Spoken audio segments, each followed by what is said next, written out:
Good morning students, लक्ष्य में आप सभी का स्वागत है। मैं एस के भारती आप लोगों को केमिस्ट्री पढ़ा रहा हूं और आज हम लोग पढ़ने वाले हैं extraction of iron. Yes correct, metallurgy हम लोग पीछे पढ़ चुके हैं, बहुत अच्छे से सभी स्टेप्स को जान चुके हैं। अब हम लोग एक कोई धातु लेते हैं और उसको निष्कर्षण करके पूरा दिखाते हैं कि एग्जैक्टली वो निष्कर्षण में उन स्टेपों को फॉलो करता है या नहीं।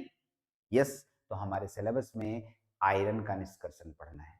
यस, तो हम लोग आज ठीक है एक्सट्रैक्शन ऑफ आयरन पढ़ने वाले हैं।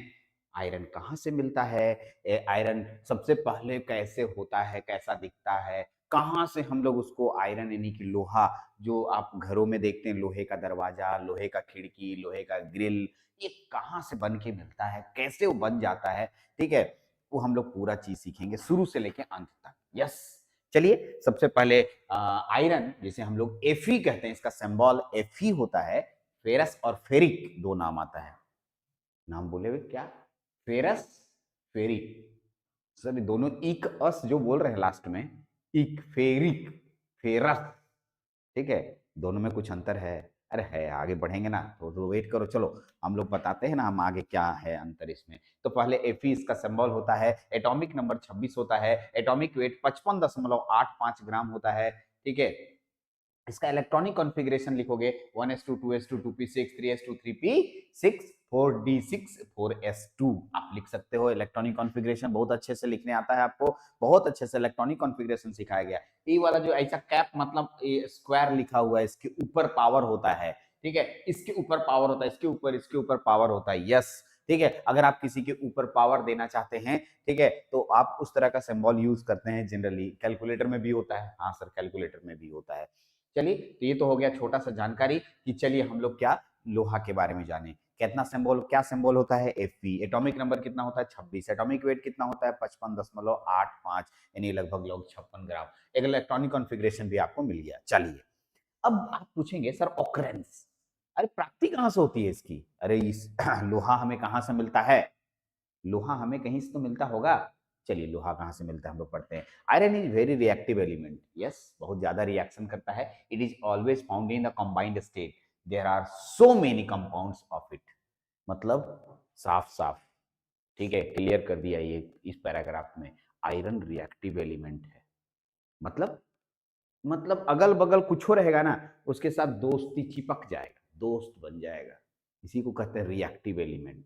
यस, ठीक है। जैसे तुम लोग अपने घर में एक आदमी हमको आया, बोला देखिए ये आदमी मिलनसार है, क्या बोले सुना, मिलनसार, मतलब जिसके पास जाता है उसी से घुल मिल जाता है, ठीक है। एग्जैक्टली इसी को बोलते हैं यहाँ पर। तो आयरन भी इसी तरह का एलिमेंट है, वह अकेले रहना पसंद नहीं करता है, इसीलिए इसके ढेर सारे ओर्स पाए जाते हैं। और वो कौन कौन से हैं मैं आपको उसकी दुनिया में ले जाऊंगा। It is always found in combined state, ये हमेशा कंबाइंड स्टेट में होता है, फ्री स्टेट में कभी नहीं होता है, ठीक है, क्योंकि मिलनसार है तो हमेशा अपने साथ दो चार को लेके घूमेगा। यस सर सही बात है, there are so many compounds of it, इसके ढेर सारे कंपाउंड होते हैं। According to abundance there is a fourth position of iron amongst of the element and second position amongst metal. मतलब कहना क्या चाह रहा है, प्रचुरता के मामले में, प्रचुरता के मामले में, ठीक है, प्रचुरता मतलब ज्यादा संख्या, ज्यादा मात्रा के मामले में इस दुनिया में, ठीक है, पूरे तत्वों में से चौथा पोजीशन रखता है। मतलब इसके आगे भी और तीन लोग इससे ज्यादा प्रचुर मात्रा में पाए जाते हैं।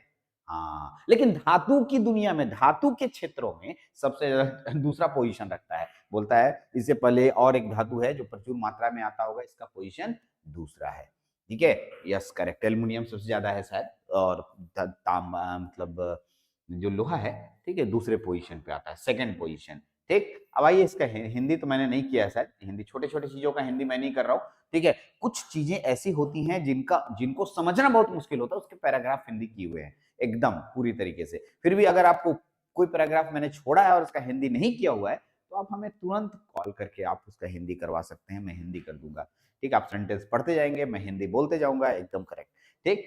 चलिए, ऑक्सीडेशन स्टेट, इसके ऑक्सीडेशन स्टेट का मतलब सॉरी मेरे को थोड़ी सी आज खांसी है, मैनेज इट, ये नेचुरल फेनोमेना है, मैं रोक नहीं सकता हूँ कि मैं वीडियो रोक दूं और बोलो भाई अब खांसी तुम आ जाओ, ऐसा नहीं हो सकता है, ठीक है। आप समझदार हैं, आपको भी कब हो जाता होगा, ठीक। चलिए, तो हाँ इसकी ऑक्सीडेशन स्टेट पे बात करते हैं। आयरन सोच इसके पास ढेर सारे ऑक्सीडेशन स्टेट है, +1 +2 +3 +9 बीच में घुस गया है जी, गलती हो गया है, मिस्टेक कर लो, हटाओ, +5 +6, ठीक है, +4 है, ठीक है। देखिए एग्जैक्टली यहाँ पर इसको +4 कीजिएगा, यहाँ पर +4 कर लीजिएगा तो अच्छा रहेगा। ठीक, चलिए मैं करने की कोशिश करता हूँ। देखिए मैंने सुधारने की कोशिश की इसी में, अब चलिए सुधर गया, ठीक ठाक है। +1 +2 +4 +3 इधर होना चाहिए, +4 दोनों सुधार दिए, ठीक है। +5 एंड +6 ये इसके ऑक्सीडेशन स्टेट है, ऑक्सीडेशन स्टेट, यस, ठीक है। इलेक्ट्रॉन लेने और देने की क्षमता इसमें आते हैं ऐसे दो ऑक्सीडेशन, बट इसके +2 और +3 वाला का प्रयोग ज्यादातर किया जाता है। +2 को फेरस बोलते हैं, अभी बोले थे ना, फेरस, यस। तो अब बोले तो फेरस मतलब क्या होता है, जिसके ऑक्सीडेशन स्टेट +2 होते हैं उसको फेरस बोलते हैं, जिसका ऑक्सीडेशन स्टेट +3 होता है उसको फेरिक बोलते हैं, ठीक है। तो एकदम करेक्ट, यानी 3 इलेक्ट्रॉन देने की क्षमता, 2 इलेक्ट्रॉन देने की क्षमता यहाँ पर होगी, फेरस और फेरिक। फेरस मतलब 2 इलेक्ट्रॉन यानी +2 हो गया, और फेरिक मतलब +3 इसका ऑक्सीडेशन स्टेट होगा, ठीक है, ओके। हाँ चलिए आगे, ferric is state is more common, ज्यादा फेरिक का ज्यादा प्रयोग किया जाता है, ठीक है। ओके, यही दोनों मोस्टली, दोनों में ज्यादा प्रयोग किया जाता है, फेरस और फेरिक, बाकी सब ऑक्सीडेशन स्टेट का यूज नहीं देखने को मिलता है, तो फेरस और फेरिक सबसे ज्यादा, ठीक है। तो देखिए Fe+2 और Fe+3 का मतलब इलेक्ट्रॉनिक कॉन्फ़िगरेशन आप यहाँ लिख सकते हैं। पहले जो इलेक्ट्रॉनिक कॉन्फ़िगरेशन लिखते थे उसमें 2 इलेक्ट्रॉन कम करके लिखिएगा, जैसे शुरुआत में इलेक्ट्रॉनिक कॉन्फ़िगरेशन आप लिखे होंगे, ठीक है, शुरुआत में इलेक्ट्रॉनिक कॉन्फ़िगरेशन आप लिखे होंगे ये वाला, ठीक है, इसमें 2 इलेक्ट्रॉन कम कर दीजिए, और एक में फिर 3 इलेक्ट्रॉन कम कर दीजिए, है ना, 1s2 2p6 3s2 3p6 3d5, ठीक है। 3d6 उसमें था, इसमें 4s2 तक था, वो हट गया, और इसमें 3 इलेक्ट्रॉन कम हो गया, d6 में d5 हो गया। हाँ सर, ठीक ठीक ठीक ठीक, यहाँ तक आ गए, तो ये आपके पास यूज किया जाता है। चलिए यहाँ तक तो हो गया, लेकिन सर अभी शुरुआत हुआ है, हम आयरन की दुनिया में एंटर किए, मैं आपको हर वो चीज दिखाना चाहता हूँ, या हर वो चीज आयरन के क्षेत्रों में बताना चाहता हूँ, ताकि आप आयरन कभी भूले नहीं। आयरन का एक्सट्रैक्शन ऐसे लिखें जैसे लगेगा कि आप खेलते खेलते सब लिख दिए हैं। मेरा काम यही है, और मैं इसी के लिए आया हूँ, बाकी किताबों में सब छपा है, ठीक है, मैं सबको सिर्फ आसान बनाने आया हूँ। In the ferric, ठीक है, in the ferric ion outermost electronic configuration is 3d5, and ठीक है 3d5, and in the ferrous the outermost electronic configuration is 3d6। यदि फेरिक का बात करें तो 3d6 है, एक में 3d5 है, एक में 3d6 है और एक में 3d5 है। सर इससे फायदा क्या हुआ, ठीक है, according to Hund's rule 3d5 half filled and, ठीक है, 3d10 फुल फील्ड, यहाँ 3d लिखा था, 3d full field is more stable then other orbital, ठीक है, यहाँ 3d10 लिखना है, 3d5 हाफ फील्ड होता है, 3d10 फुल फील्ड होता है। क्या हुन्स रूल आप जानते हैं, हुन्स रूल एटॉमिक स्ट्रक्चर में पढ़े हैं आप, एकदम पढ़े होंगे, और नहीं पढ़े हैं तो एक बार हुन्स रूल जानिए, ठीक है। हुन्स ने हाफ फील्ड और फुल फील्ड का कंसेप्ट दिया था, हाफ फील्ड और फुल फील्ड ज्यादा स्टेबल होते हैं in respect of other field, मतलब अगर किसी में आधा भरा हुआ है या पूरा भरा हुआ है, ये लोग बहुत ज्यादा स्थायी होंगे, स्थायी मतलब इनको हटाना मुश्किल है,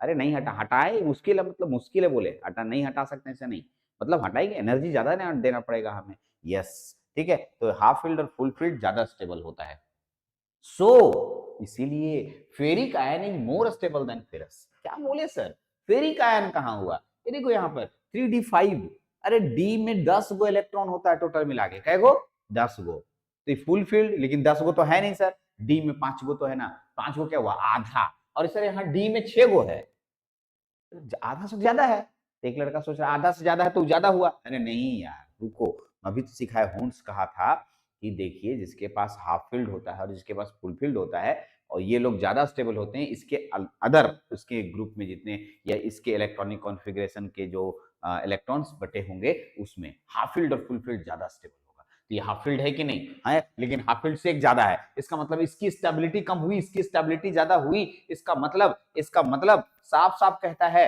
ठीक है, ferric ion is more stable then ferrous ion. तो हमने अभी आपको ये सिखाया कि आयरन का एक्सट्रैक्शन करते समय दो ठो हम लोग ऑक्सीडेशन स्टेट वाला बहुत ज्यादा प्रयोग करेंगे, ferrous ferric, ferrous ferric, ferrous ferric, नहीं समझा मेरा बात, यस सर, फेरस और फेरिक समझेंगे, लेकिन एक बात समझो, फेरस और फेरिक जब समझने लगे हम लोग, तो एक फिर से सुनो, जब हम लोग बोले तो फिर इसमें से किसका मतलब मोर स्टेबल होता है, तो फेरिक आयन का ज्यादा स्टेबल होता है। इसका कारण आपको बताना होगा, क्योंकि इसके बाहरी कक्षा में हाफ फील्ड होता है और ये हाफ फील्ड, ठीक है, मोर स्टेबल होता है in the respect of other field. हाँ सर, यहाँ तक तो ठीक है, समझ गए होंगे आप। इसी को मैंने यहाँ पर दिखाया है कि D5 में 5 को आधा आधा एक एक भरा हुआ है, लेकिन एक एक भरा D10 भी फुल फील्ड, ये दोनों बहुत ज्यादा स्टेबल होता है अगर ऐसा हो तो। लेकिन इसके अलावे इसमें एक इलेक्ट्रॉन बढ़ गया, चाहे एक और इलेक्ट्रॉन कम हो गया, या चाहे 2 इलेक्ट्रॉन बढ़ गया, चाहे 3 इलेक्ट्रॉन बढ़ गया, ये उसकी स्टेबिलिटी इनसे कम ही रहेगी।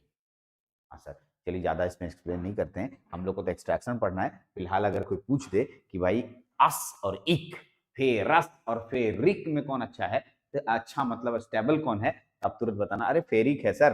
काहे है? इसके बाहरी कक्षा में 5 इलेक्ट्रॉन होता है, हाफ फील्ड है इसीलिए। हाँ सर, समझ गए तुम लोग। ठीक, आइए इंपॉर्टेंट ओर्स की तरफ चलते हैं हम लोग, क्योंकि मेटलर्जी पढ़ने जा रहे हैं हम लोग, आयरन को निकालना चाहते हैं। और ये बात शुरुआत में पता चल चुका था कि आयरन अकेला नहीं रहता है। हाँ, आयरन अकेले कभी नहीं रहता है।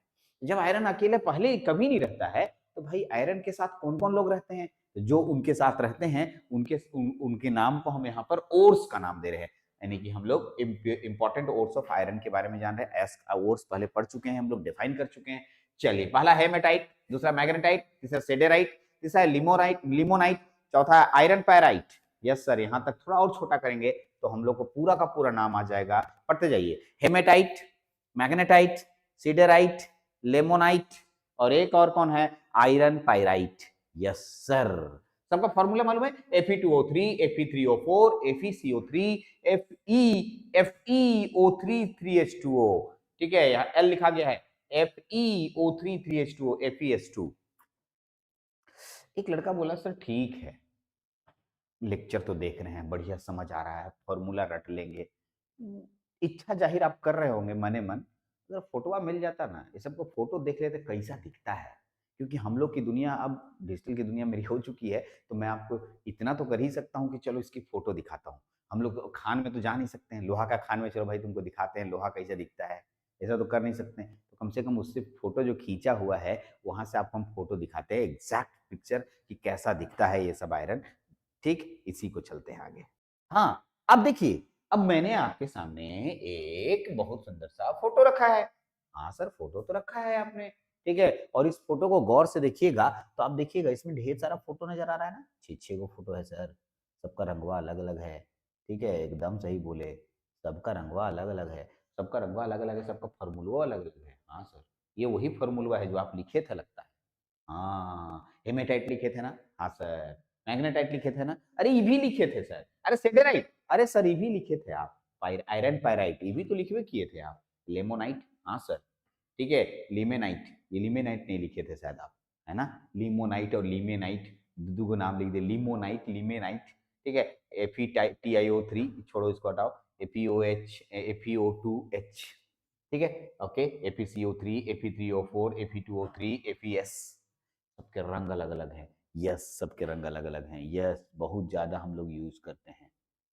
हाँ, ठीक, सबका रंग आप देख रहे होंगे, रंगों से भी पहचाना जाता है जनरली। और उसका जब केमिकल कंपोजिशन जब हम लोग जब उसको मतलब एक्सट्रैक्शन करते हैं तो साइंटिस्ट लोग उसका केमिकल कंपोजिशन से भी बता देता है कि किस तरह का है। लेकिन खासकर आपके सामने ये दिख रहा है सर, किसका यूज करें? अरे भाई तुम्हारा मन, किसी का भी यूज कर सकते हो, लेकिन ज्यादातर किसका प्रयोग होता है? अरे ज्यादातर हेमेटाइट का यूज होता है। किसका? हेमेटाइट। ऐसा नहीं लग रहा हल्का लालिमापन है इसमें? अरे बड़का करो ना जी, देखो, बड़का लालिमापन नहीं दिख रहा है इसमें, हल्का लाल लाल लाल लाल नजर आ रहा है ना? ठीक है, नहीं आ रहा है रेड लाल लाल, देखो लाल लाल नजर आ रहा है, अगर सामने से देखते, थोड़ा सा लाइटनिंग कम है इसमें, ठीक है, तो लाल लाल नजर आएगा इसमें एकदम पूरी। ठीक है, रेड ओर्स बोलेंगे इसको, रेड ऑक्साइड, रेड और बोलेंगे हम लोग, रेड ऑक्साइड ओर बोलते हैं। ठीक, इसका भी प्रयोग किया जाता है। चलिए सर, आपने देखा अच्छे से, बहुत अच्छी बात है। ये आयरन का आपके पास पूरा एक लिस्ट दिख रहा है, एक आयरन के ओर्स का, जिसको कि आपने देखा समझा भी।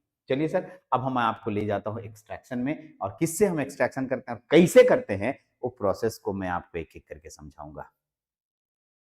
अब भाई ये मेरे पास आ गया, but iron is extracted chiefly, अरे चीफली फ्रॉम हेमेटाइट और रेड ऑक्साइड और से, अरे सर रेड ऑक्साइड अभी तो आप बोल रहे थे, अरे उसी को तो बोल रहे थे यार, सही तो बोले। रेड ऑक्साइड देखे ना अभी फोटो, यस उसी से निकालते हैं। But iron is extracted chiefly from the haematite ore, haematite ore से निकाला जाता है। एकदम समझ गए होंगे आप बहुत अच्छे से, ठीक है, बहुत अच्छे से समझ गए होंगे। आइए, ठीक है, हेमेटाइट ओर का ज्यादातर प्रयोग किया जाता है। आप बोलिए दूसरा का नहीं करेंगे, अरे करो ना जी, कहाँ मना किए, लेकिन यहाँ पर हम जो सिखा रहे हैं वो हेमेटाइट ओर से सिखा रहे हैं, ठीक है। एग्जाम में क्या हेमेटाइट ओर से आएगा? हाँ नहीं, ऐसे लिखा नहीं रहता है, एक्सट्रैक्शन ऑफ आयरन लिखा रहता है, तुम कोई और ले लो, ठीक है। तो हेमेटाइट ओर का ज्यादातर प्रयोग होता है, इसलिए हम हेमेटाइट ओर आपके सामने लिखा रहे हैं, ठीक है। सबसे पहले, ठीक, शुरुआत करें, ठीक है। सबसे पहले हम हेमेटाइट कंसंट्रेशन, सबसे पहला प्रोसेस क्या है? कंसंट्रेशन। सर कहाँ से आया ये सब? अरे सर सबसे पहला शब्द आया था जब हम लोग किसी ओट्स को निकालते थे। तो आपको याद करता हूँ, बताता हूँ। जो अभी आप फोटो देख रहे थे उसमें लोहा का इतना बड़ा पत्थर था, लोहा नहीं था सर, पत्थर था, उसके अंदर लोहा होगा। हाँ जी, ठीक है। अब उस पत्थर को निकाले, लाल पत्थर जैसा दिख रहा था, उसको उतने पत्थरवे नहीं डालते हैं, पहले उसको चूरते हैं, तोड़ते हैं, हथौड़ा मारते हैं, छोटका छोटका करते हैं, पीस देते हैं, पाउडर बना देते हैं। हाँ सर सही समझ रहे हैं, एकदम सर सही समझ रहे हैं आप। इस तरीके से उस तरह का प्रोसेस, उसमें ही आप बहुत सारा प्रोसेस करते थे। Gravity separation process, magnetic separation process, fourth flotation process, hand picking method, याद आया? हाँ सर याद आ गया। तो कोई एक मेथड, लेकिन इसमें मैग्नेटिक सेपरेशन करना ठीक होगा। हाँ सर मैग्नेटिक सेपरेशन करना ठीक होगा। चलिए, हेमेटाइट और concentrated from gravity separation process, देखिए यहाँ ग्रेविटी सेपरेशन, क्योंकि हेमेटाइट और जो है, हेमेटाइट और जो है, ठीक है, ऑक्साइड और है, ऑक्साइड और का जनरली हम लोग ग्रेविटी सेपरेशन प्रोसेस का प्रयोग करेंगे। मैग्नेटिक सेपरेशन से भी काम चला सकते थे, आप मैग्नेटिक सेपरेशन से भी काम कर सकते हैं, कोई दिक्कत नहीं है, ठीक है। इसमें इंप्यूरिटीज, जो अदर इंप्यूरिटीज होगी वो हट जाएगी, ठीक है। हम लोग यहाँ पर ग्रेविटी सेपरेशन लेके चल रहे हैं। दूसरा है कैल्सिनेशन। पहला प्रोसेस में कोई बहुत बड़ा झंझट नहीं है सर, कोई झंझट बहुत ज्यादा नहीं है, आराम से तुम उसको, ठीक है, मैंने इंप्यूरिटीज, जो मुख्य इंप्यूरिटीज होती है हटा दी, ठीक है। अब आता है कैल्सिनेशन। अब जो प्रोसेस है ये रिएक्शन करने वाला है, ये रिएक्शन यहीं से शुरू होता है, और रिएक्शन में गलती नहीं करना है, रिएक्शन छोड़ के नहीं आना है, रिएक्शन लिख के ही आना है, और रिएक्शन सी एग्जाम में देखा जाता है। कैल्सिनेशन क्या कहता है बताओ? कैल्सिनेशन प्रोसेस मैंने बताया था, सॉरी सॉरी सॉरी सॉरी, चलिए कैल्सिनेशन, अरे सर कैल्सिनेशन, हाँ सर याद आया, कैल्सिनेशन पीछे पढ़े थे सर। अरे इसके पिछले 2 लेक्चर को देखो ना, कॉपी पलटो पहले। कैल्सिनेशन क्या बताए थे? अरे सर कार्बोनेट ओर के लिए होता है, चाहे ऑक्साइड ओर के लिए यूज किया जाता है। कौन सा ओर है? कार्बोनेट ओर है ना, हम लोग किसका यूज कर रहे हैं? हेमेटाइट का प्रयोग कर रहे हैं। और हेमेटाइट कैसा ओर है? देखिए क्या, अरे हेमेटाइट ही यूज कर रहे हैं ना सर, ठीक है। ओके, एफी haematite, haematite Fe2O3 oxide ore है, यस, इसका मतलब कैल्सिनेशन बनता है, ठीक है। और एफी लिखा है, एफएल लिखा गया, FeO3 3H2O, इसमें पानी की मात्रा है, कुछ मॉलिक्यूल्स हीट करेंगे। अगर कैल्सिनेशन में क्या बताए थे आप? अरे बिट देंगे, ऐसे मत पूछना कभी, ठीक है, पीछे पढ़ लियो। अरे एब्सेंस ऑफ एयर, हवा के अनुपस्थिति में इसको हीट करना है। अरे करो ना, कर दिए तो टूटेगा, Fe2O3 प्लस 3H2O, पानी की मात्रा निकल जाएगी, Fe2O3 निकल के आ जाएगा। और Fe3 अगर कार्बोनेट और लेते, ठीक है, फेरस का कार्बोनेट और लेते तो FeO प्लस CO2 बन के आता। यानी दोनों को हम लोग कैल्सिनेशन कर सकते हैं, दोनों तरह के और का कैल्सिनेशन यहाँ पर दिखाया गया है।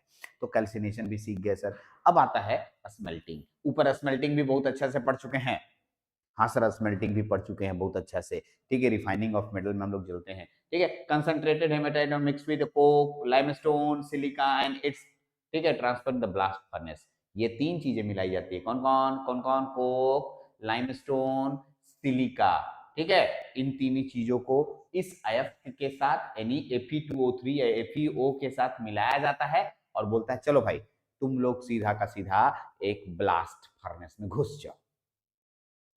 सारा रिएक्शन अब ब्लास्ट फर्नेस में होगा। क्या बोल रहे हैं सर, ये कौन का नाम ले लिए सर? ब्लास्ट फर्नेस, अरे फर्नेस, अरे भट्टी जी, ठीक है, ओके। चलिए ब्लास्ट फर्नेस, ठीक है, वात्य भट्टी, ब्लास्ट फर्नेस, इसको ब्लास्ट भट्टी भी बोलते हैं, वात्य भट्टी बोलते हैं, ब्लास्ट फर्नेस कुछ ऐसा दिखेगा। यस यही है ब्लास्ट फर्नेस आपके सामने, ठीक है, यही है blast furnace,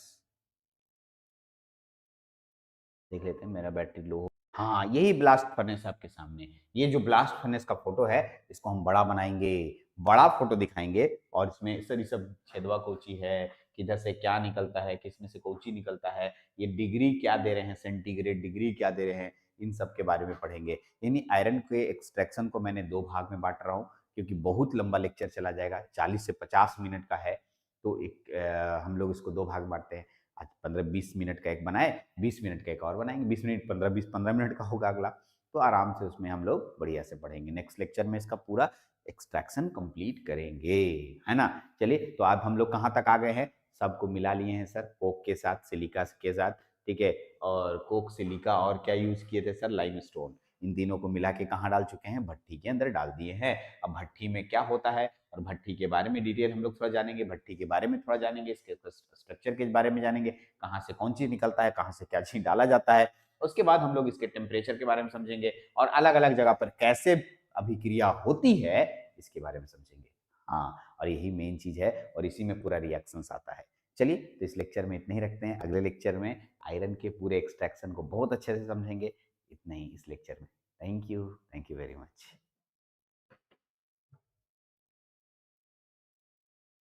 good morning students, लक्ष्य में आप सभी का स्वागत है। मैं आप लोगों को केमिस्ट्री पढ़ा रहा हूं, और हम लोग पढ़ रहे थे extraction of iron. Yes, extraction of iron में हम लोगों ने आयरन के बारे में जाना था, आयरन के ओर्स के बारे में जाना था, और ये भी मैंने बताया था कि हेमेटाइट ओर का प्रयोग सबसे ज्यादा किया जाता है आयरन के एक्सट्रैक्शन के लिए। मैंने बहुत अच्छे से बताया था कितने प्रकार के ओर्स हैं, हेमेटाइट है, मैग्नेटाइट है, सीडेराइट है, सीडेबाइट नहीं सीडेराइट मैंने बोला था, आप सुधार लीजिएगा, लीमोलाइट है, ठीक है, आयरन पायराइट है, सभी के मैंने फोटोज दिखाए थे, ठीक है।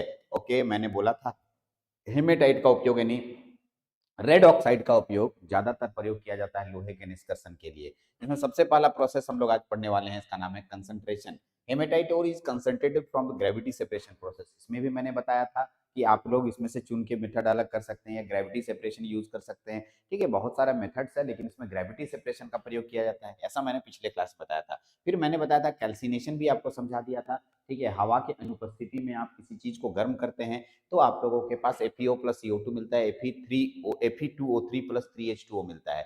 अब आते हैं स्मेल्टिंग, कंसंट्रेटेड। देखिए सुनिए, स्मेल्टिंग से हम लोग छोड़े थे, यहाँ के बाद आज का लेक्चर शुरू होता है। यस, यहाँ तक हम लोग पिछले लेक्चर में देख लिए थे, हाँ सब देख लिए थे। अब आगे बढ़ते हैं। Yes sir, concentrated haematite is mixed with coke, limestone, silica, and it's transferred into blast furnace. इसको ब्लास्ट फर्नेस में ट्रांसफर कर देना है। अरे क्या बोल, कंसंट्रेटेड हेमेटाइट इज, कंसंट्रेशन यहाँ किए थे, देखिए कैल्सिनेशन किए, कंसंट्रेशन के बाद ये कैल्सिनेशन भी किए हैं। ओके, क्या क्या किए, मिक्स्ड विथ कोक, कोक के साथ मिला दीजिए, ठीक है। लाइमस्टोन, चूना पत्थर, सिलिका के साथ मिला, सिलिका का मिला रहे हैं सर, अरे बताएंगे ना आगे, बहुत अच्छा से बताएंगे, गैंग बनाता है। And it's transferred into the blast furnace. मैंने बोला था ब्लास्ट फर्नेस एक बहुत ही सुंदर सा फोटो है, और इसके बारे में मैं आपको समझाऊंगा कैसे इसमें निष्कर्षण होता है, क्योंकि मैंने बोला था बड़ा हो जाएगा एक ही वीडियो, इसलिए मैंने पिछले क्लास के वीडियोज में इसको स्टॉप करके आज के वीडियोज में मैं बताने वाला हूँ एग्जैक्टली। हम लोग ब्लास्ट फर्नेस के बारे में जानेंगे। पहले ब्लास्ट फर्नेस का कंस्ट्रक्शन कैसा होता है, तो देखिए मैंने कॉपी में ऐसा, ठीक है, आप भी बना सकते हैं, थोड़ा सा प्रैक्टिस कर लीजिएगा एक दो बार कैसे कैसे है, बट इसको रियलिटी में हम लोग देखना चाहते हैं तो कुछ ऐसे देखते हैं। बहुत बड़ा मैंने ले लिया है, थोड़ा और छोटा करेंगे तो आप काफी हद तक पूरा देख पाएंगे। यस सर, ब्लास्ट फर्नेस दिख रहा होगा, लिखावट भी दिखाई दे रही होगी, यस सर एकदम दिखाई दे रहा है। मैं आपको डिफरेंट डिफरेंट टाइप के मतलब ब्लास्ट फर्नेस ही दिखाऊंगा, मतलब अलग अलग मैं आपको पढ़ाने के लिए मैंने 3-4 फोटोज आपके सामने रखे हैं, मैं आपको यहाँ पर दिखाने वाला हूँ। देखिए एक फोटो दिख रहा है द ब्लास्ट फर्नेस का, बहुत अच्छा से ब्लास्ट फर्नेस आपके पास शो हो रहा है। हाँ सर, ब्लास्ट फर्नेस शो हो रहा है, ठीक है। ये तो देख लिए अभी, आप इसको मैं पढ़ के सुनाऊंगा वन बाय वन। जैसे देखिए, 1 नंबर यहाँ है, 2 नंबर यहाँ है, 3, 4, 5, 6, 7, 8, आठों के बारे में प्रोसेस वाइज मैं पढ़ूंगा। यही चीज एक और ब्लास्ट फर्नेस मैंने लिया है, ठीक है। देखिएगा, एक ब्लास्ट फर्नेस मैंने आपको और लिया है, यहाँ पर देखिएगा, जिसमें कि मैं आपको बहुत सारे रिएक्शंस भी इसमें शो कर रहा हूँ। हाँ सर, इसमें बहुत सारे रिएक्शंस भी आप शो कर रहे हैं। हाँ सर, ब्लास्ट फर्नेस में रिएक्शन कैसे होता है वही फोटो है, ठीक है। तो सर कौन सा बनाएंगे, अरे नहीं, मैं आपको बोल रहा हूँ कोई एक बनाइएगा ना, कोई दिक्कत नहीं होता। ब्लास्ट फर्नेस में रिएक्शन वाला तो मैं लिखाऊंगा ही, अगर ये भी बना लेंगे तो कोई गलत नहीं करेगा। पहले तो मैं अभी आपको ब्लास्ट फर्नेस में सिखाऊंगा, तब तो बनाया कैसे जाता है, कहाँ क्या चीज है, कौन किधर से घुस रहा है, कौन निकल रहा है, कहाँ से कौन चीज डाला जाता है, कहाँ से क्या चीज निकाला जाता है, एक एक चीज बताऊंगा मैं आपको। आप खाली बस मेरा लेक्चर देखते रहिए, बढ़िया मजेदार तरीके से। एक और फोटो मैंने डाला है, वही है लेकिन अलग अलग जगहों पे अलग अलग किताबों में फोटो नजर आता है आपको ना, ठीक है, तो वही मैंने बना दिया है अलग अलग, ठीक है, आप देख सकते हैं। देखिए, अब देखिए फोटो भी देख सकते हैं आप, इसी तरह का फोटो है, बट इसमें थोड़ा सा मतलब बहुत ही माइनर लिखा हुआ है, आप इसको ठीक है छोड़िए। ऊपर के दो फोटो को देखिए आराम से, ये फोटो हमारा मेन काम का है ना। सबसे पहले मैं आपको इसके बारे में जानकारी देने वाला हूँ, एक एक करके मैं इस ब्लास्ट फर्नेस के बारे में आपको बताऊंगा कि इसके हर एक पार्ट्स कौन कौन से हैं, मैं पढ़ पढ़ के समझाऊंगा एक एक करके बढ़िया से। तो चलिए, यही उसका पार्ट है, एक एक करके ब्लास्ट फर्नेस में ये तो काम कैसे कर रहा है वो बता रहा है, इसके पार्ट्स के बारे में भी बताऊंगा, यही ब्लास्ट फर्नेस है। चलिए, तो कंस्ट्रक्शन ऑफ ब्लास्ट फर्नेस में आपको, blast furnace is steel structure, it is 100 feet high. क्या बोले सर? छोटा मोटा नहीं सर, 100 फीट ऊंचा है। तो 100 फीट जानते हो? 100 फीट देखा है? फीट जानता है ना जी? चलिए, आप जानता होगा। अब इंजीनियर अब फीट नहीं जानता होगा तो हम क्या बोले? Inch, feet, centimetre, decimetre, kilometre नहीं पता है तो हम क्या बोले? इसलिए आपको मालूम 100 फीट लंबा होता है, छोटा मोटा नहीं है। 100 फीट बड़ा ऊंचा था, ठीक है। यस, आगे बढ़ते हैं। It is highly slightly narrow eight the top. Yes, ऐसे। अच्छा, कितने लोग ईटा भट्ठा देखा है? ईटा भट्ठा, ईटा भट्ठा मतलब जहां ईट पकाई जाती है, वो देखा है ना? उसमें चिमनी देखा, चिमनी, चिमनी ऐसे जाता है ऊपर तक, पतला पतला होते होते ऊपर तक जाता है। अरे क्या बोले, तुम लोग को उस तरह का बात बोल रहे हैं, हम समझा पा रहे हैं कि नहीं? तू तो वीडियो के अंदर रहता है, ये तो दिक्कत है, तुम वीडियो के अंदर है, हम पूछ भी नहीं सकते हैं, समझा जी? तुम हिलाओगे भी तो तुम हमको पता नहीं चलेगा कि तुम हिलाया कि नहीं। सॉरी। देखिए मैं क्या बोलना चाह रहा हूं, ऐसे जी, देखो, ये ठीक है, इस तरह का ऊपर जाकर के थोड़ा संकीर्ण हो जाता है, ये इस तरह का स्ट्रक्चर। हाँ सर, देखे तो हैं, चिमनिया तो इसमें होता है जहां पर ईंटा भट्ठा पकाया जाता है। हाँ सर, ठीक है, कुछ ऐसे ये स्ट्रक्चर, अभी तो खाली ऐसा स्ट्रक्चर है। Slightly narrow eight top, top में नैरो हो जाता है, एंड अगेन द बॉटम, ठीक है, एट द बॉटम, बॉटम में भी थोड़ा नैरो हो जाता है, यहाँ भी थोड़ा नैरो हो जाता है, ऊपर में भी थोड़ा नैरो हो जाता है, तो नीचे थोड़ा संकीर्ण होता है। देखिए, दिख रहा? ठीक, आगे ब्लास्ट फर्नेस का स्ट्रक्चर मैं दिखा रहा हूँ, ठीक है, ब्लास्ट फर्नेस का स्ट्रक्चर आपके सामने, मैं एक एक करके आपको पॉइंट बाई पॉइंट समझाने जा रहा हूँ, ठीक है, अच्छे से समझिएगा, इसी फोटो को ठीक से समझिएगा। मैं इसको और बड़ा कर सकता हूँ, बाद में इसके बारे में पढ़ाने के लिए दिखाऊंगा ही, लेकिन अभी फिलहाल के लिए जहां से जो शब्दों का इस्तेमाल हो रहा है उसको मैं बड़ा करके आपके सामने बहुत अच्छे से रख सकता हूँ।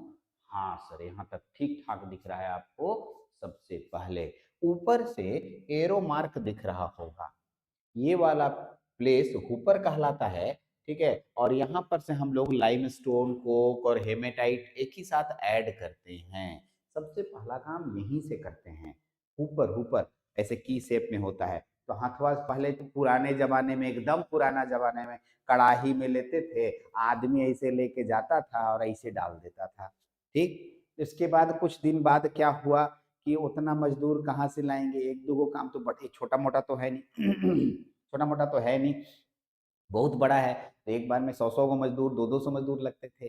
तब क्या हुआ, अच्छा एक काम करते हैं, अच्छी लगा देते हैं बेल्ट, बेल्ट में इतना बड़ा बड़ा बक्सा लगा हुआ था, बक्सा में आदमी एक नीचे में आदमी उस बक्सा में डाल देता था, बक्सा बाद ऐसे ऊपर चढ़ते जाता था, ऊपर चढ़ते जाता, ऊपर चढ़ते जाता, ऐसे, ठीक है, ऊपर चढ़ते गया, ऊपर चढ़ते गया, ऊपर चढ़ ऐसे, ठीक है, फिर उसके पीछे ऐसे, फिर इस तरीके से।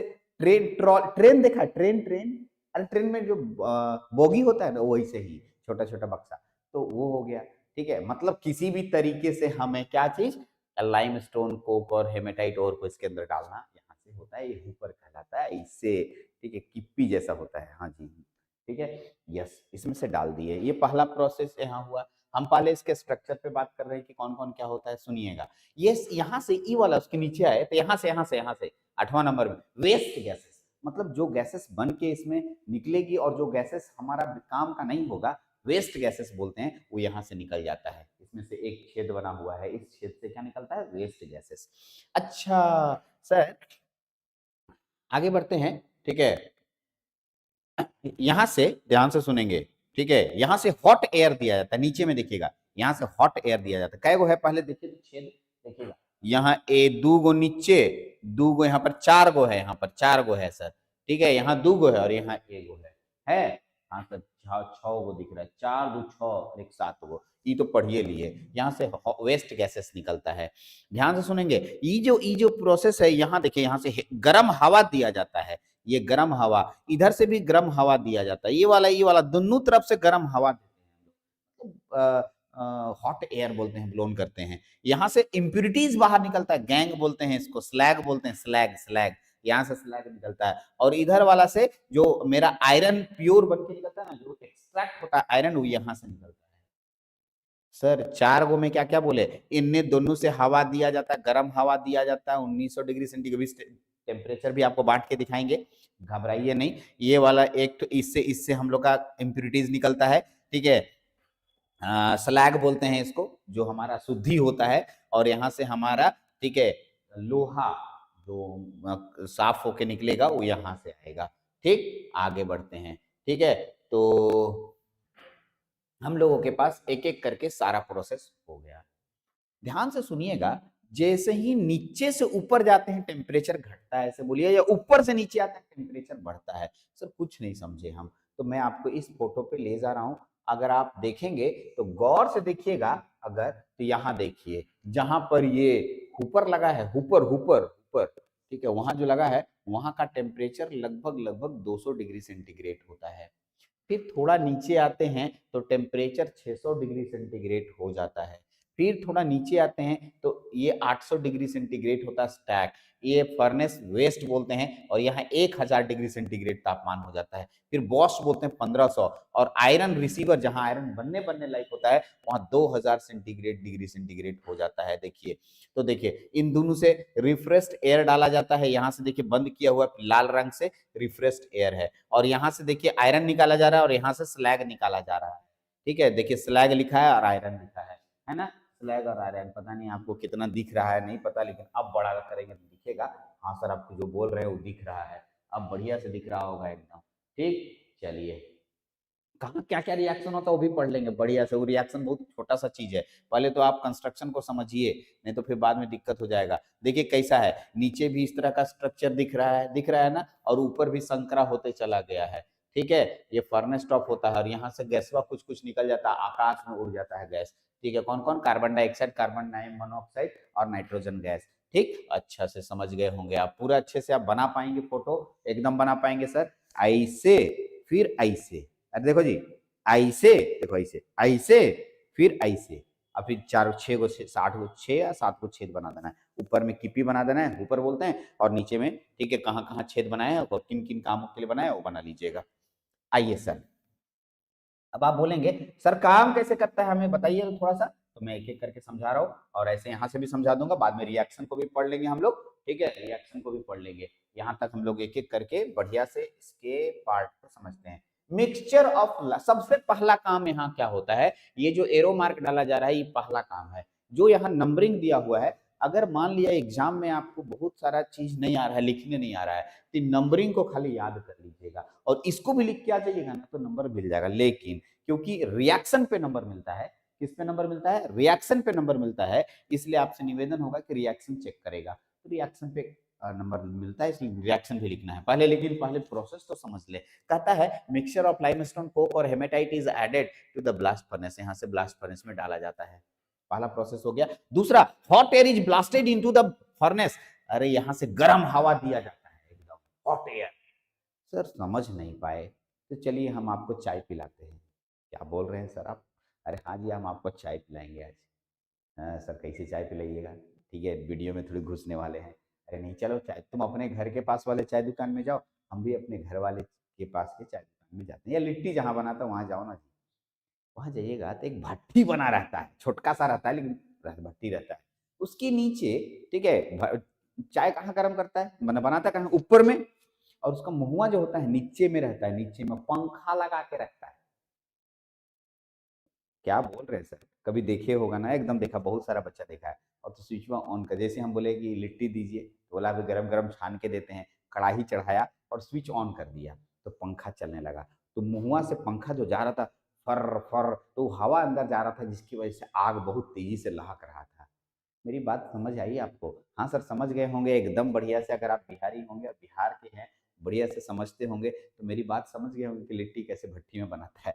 ठीक है, और उसमें नीचे से हवा दिया जाता है। यही सेम काम यहाँ पर भी कर रहे हैं। ये एयर यहाँ से दिया गया, ठीक है, गर्म हवा, जो कि इसको जलाने के लिए काफी है। ऐसे नहीं जल जाए, ऑक्सीजन चाहिए ना जलाने के लिए। आइए, दूसरा पार्ट हो गया यहाँ पे। अरे हाँ, क्या दिए पहले यहाँ से मिक्सचर डाले, यहाँ से हॉट एयर दिए। तीसरा नंबर कहाँ है? The carbon react with carbon. जैसे ही यहाँ से देंगे रिएक्शन शुरू हो जाएगा, क्योंकि तुमने मिक्सचर तो डाल दिया है।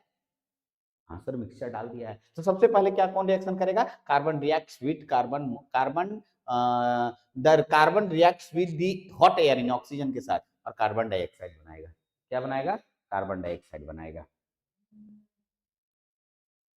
तो चौथे नंबर पे क्या है? The Coke react with the carbon dioxide from the carbon monoxide. जो यहाँ से कोक भी डाले थे ना हम लोग, देखिए कोक डाले थे ना, इस कोक को रिएक्शन करते हैं, हम लोग को रिएक्शन कराते हैं कार्बन डाइऑक्साइड बना दूसरे नंबर पे। ठीक, देखिए ध्यान से सुनिएगा, पहले स्टेप बाय स्टेप को दिमाग में करके आप किसी को सुनाइए ना। पहले क्या किए हम लोग? सर पहले हम लोग डाले लाइमस्टोन कोक और हेमेटाइट और मिला करके यहाँ से डाले, पहला स्टेप हुआ। सर यहाँ से एयर ब्लोन किए, दूसरा स्टेप हुआ। देखिए रटना नहीं है, रटिएगा ना तो फिर एकदम पगला जाइएगा, बोल रहे हैं एकदम कभी नहीं हो पाएगा। तो रटिएगा ना तो एकदम बेकार हो जाएगा, इसलिए रटना नहीं है, समझिए स्टेप बाय स्टेप। ठीक है, दूसरा carbon reacts with hot air, carbon dioxide, और कार्बन डाइऑक्साइड जो है कोक साथ रिएक्शन करके कार्बन मोनोऑक्साइड बना देगा। चार स्टेप तो क्लियर हो गया।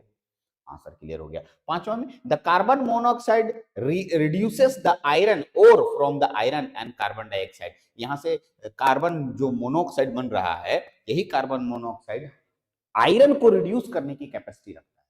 हम कैसे मान ले सर? अरे रिएक्शन से बताएंगे ना, मानोगे क्या के लिए? रिएक्शन बताएंगे। पांचवा के बाद छठा नंबर पे आई, छठा, the iron pig iron collects at the bottom. जो यहाँ से अलग हुआ, ये आप बोले ना carbon monoxide reduces the iron ore, iron ore को अलग किया, वो आयरन ओर यहाँ से कलेक्ट कर दिया नंबर, है ना?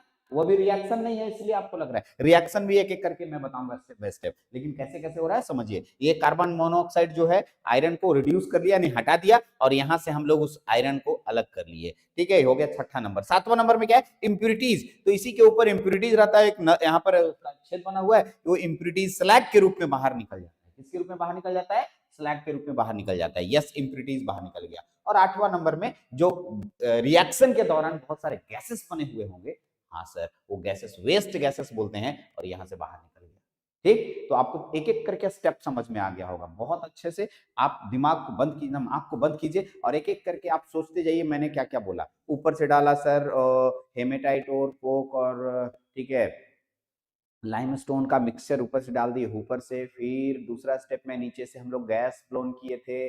उसके बाद हम लोग देखे थे, उसके जब गैस ब्लोन मैंने गैस दिए, हॉट एयर दिए, तो उसमें क्या हुआ? कार्बन जो है ऑक्सीजन के साथ रिएक्शन करके कार्बन डाइऑक्साइड बना लिया, और कार्बन डाइऑक्साइड फिर कोक के साथ रिएक्शन करके कार्बन मोनोऑक्साइड बना दिया। और ये कार्बन मोनोऑक्साइड, ठीक है, कार्बन मोनोऑक्साइड जो है आयरन को रिड्यूस करने की कैपेसिटी रखता है। सर वो जब आयरन रिड्यूस हो गया तो उसको हम आयरन वाले छेद से बाहर निकाल लिए, और उसी के ऊपर हमारा, ठीक है, स्लैग नाम का इम्प्यूरिटीज होता है जो बाहर निकल गया। और इस दौरान जितनी भी गैसेस हैं वो 8 नंबर से बाहर निकल गई। तो हर एक स्टेप को आपने समझ गया, इस स्टेप को खाली याद रखिएगा। अब खाली क्या करना है आपको, जो जो स्टेप आप बोले उसके नीचे उसका रिएक्शन लिख देना है। आधा तो ऐसे ही याद हो जाएगा सर। रिएक्शन, पहला रिएक्शन नहीं है, कार्बन ऑक्सीजन के साथ रिएक्शन करके carbon dioxide, carbon C+O2 CO2। ठीक है, दूसरा कौन है? कार्बन मोनोऑक्साइड वाला रिएक्शन लिख दीजिएगा। ठीक है, CO2 प्लस C, कोक को C बोलते हैं, और कार्बन CO बन जाएगा। और यहाँ पर Fe वाला खाली रिएक्शन, आपको दो रिएक्शन याद रखना होगा। तो आपको मैं क्या बोल रहा हूँ ना, अगर आपके पास थोड़ा सा दिमाग और थोड़ा सा अपना इंटेलिजेंट वाला दिमाग यूज कीजिएगा ना, तो रटना नहीं पड़ेगा। आई थिंक अब याद हो गया होगा। अब सर रिएक्शन दिखाते तो और मजा आता। चलिए ना, हम आपको रिएक्शन दिखाते हैं। देखिए, ठीक है, नीचे से ऊपर रिएक्शन जा रहा है सर, ये नीचे मत समझिएगा, रिएक्शन ऊपर में होता है सबसे पहले। यहां देखिएगा C+O2 CO2, ठीक है, C+O2 CO2 और CO2 + C 2CO। रिएक्शन देख रहे होंगे, C+O2 CO2 CO2 + C 2CO, और यही देखिए इसी दौरान स्लैग का फॉर्मेशन होता है। CaCO3 को भी गर्म किए थे, याद कीजिए, लाइमस्टोन डाले थे, लाइमस्टोन CaO प्लस CO2 बनता है, और CaO उसमें हम लोग सिलिका भी डाले थे, SiO2 CaSi3, यही है हमारा स्लैग, और स्लैग बन करके बाहर निकलता है, कैल्शियम सिलिकेट बोलते हैं इसको।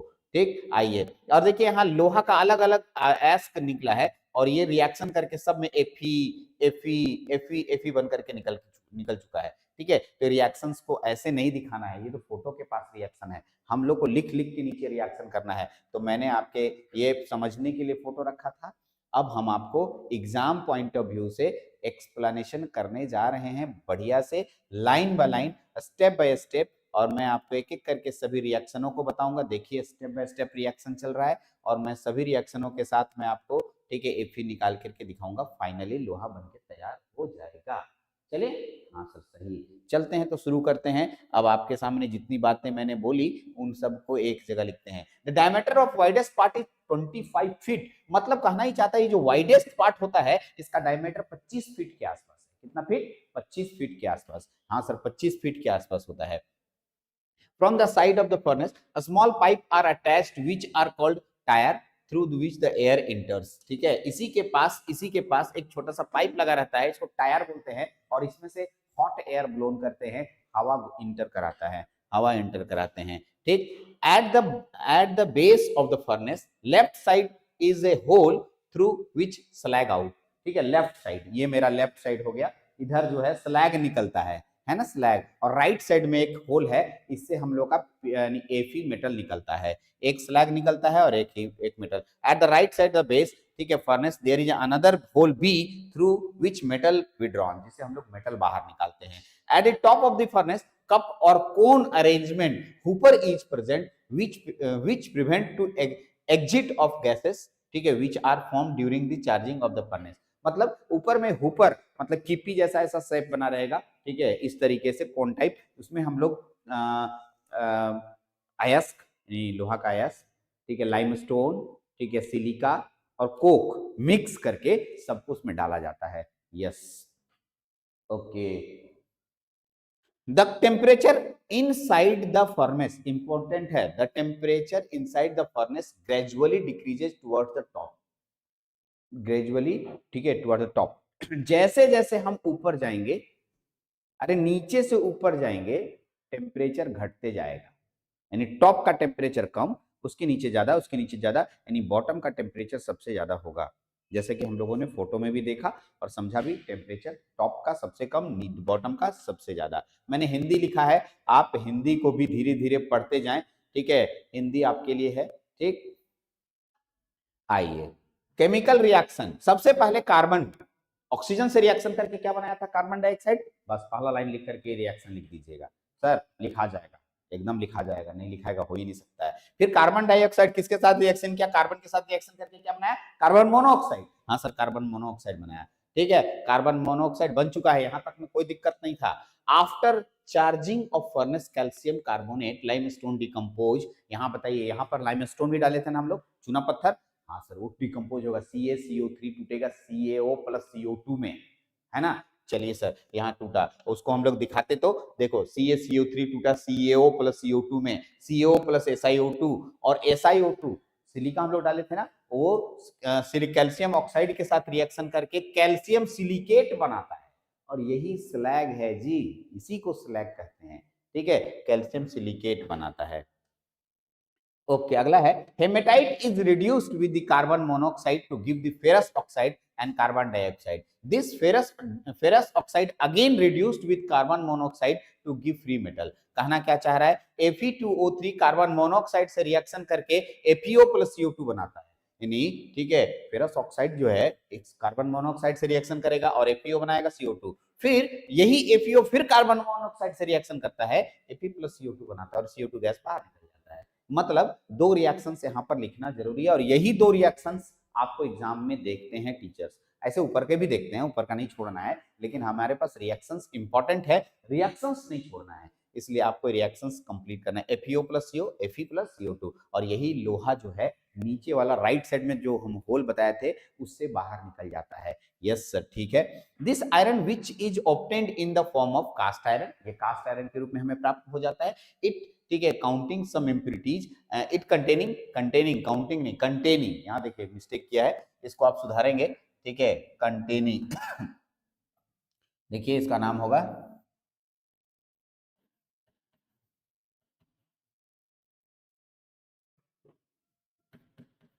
रुक जाइए,